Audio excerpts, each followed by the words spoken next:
అర్జున్ ఒక పాతకాలపు పెద్ద ఇంటిని తక్కువ ధరకి అద్దెకి తీసుకున్నాడు. ఆ ఇల్లు చూడటానికి చాలా అందంగా ప్రశాంతంగా ఉంది. కాని యజమాని అర్జున్తో ఒక మాట చెప్పాడు. బాబూ, ఆ వెనుక ఉన్న గదికి తాళం వేసుంటుంది. దాన్ని మాత్రం ఎప్పుడూ తెరవద్దు.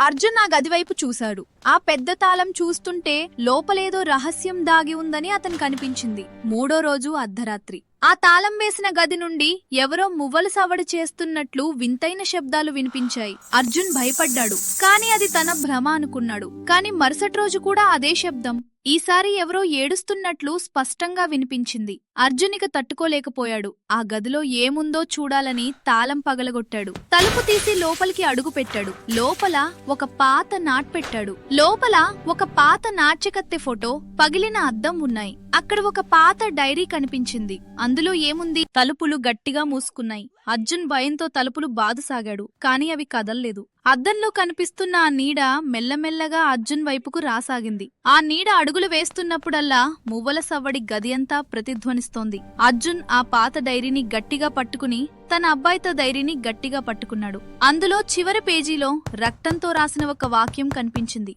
వెలుగు ఉన్న చోట నీడ ఉండదు. అర్జున్ వెంటనే తన లైటర్ తీసి గదిలో ఉన్న పాత తెరలకు నిప్పు పెట్టాడు. మంటల వెలుగులో ఆ నీడ కరగిపోయింది. అదే సమయంలో వేడికి తలుపు తాళం ఊడిపోయింది. అర్జున్ బయటికి రాగానే తలుపులు మూసుకున్నాయి. కిటికీలో నుండి ఒక ఆత్మ విముక్తి పొంది ఆకాశంలోకి వెళ్తున్నట్లు అతనికి అనిపించింది. ఆ రహస్యం ముగిసింది.